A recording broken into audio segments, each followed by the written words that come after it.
আসসালামু আলাইকুম। কখনো কি দুইমুখী সাপ দেখেছেন?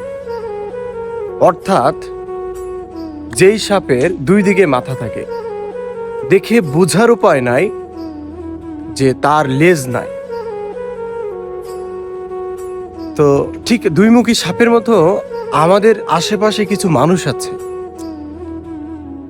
যারা আপনার সামনে থাকলে এত এত সুনাম করবে, এত প্রশংসা করবে, এত ভালোটা চাইবে আপনার, যেন মনে হবে তার থেকে ভালো মানুষ এই পৃথিবীতে নাই, তার থেকে আপন মানুষ এই পৃথিবীতে নাই।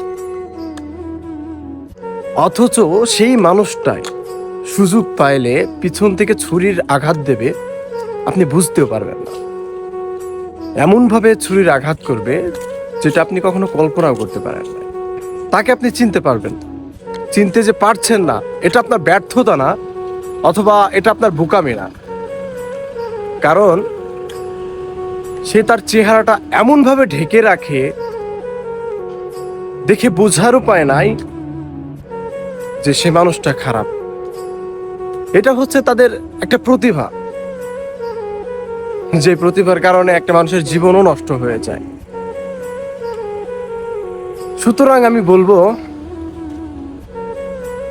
সামনে মিষ্টি মিষ্টি কথা বললেই তাদেরকে আপন ভাববেন না।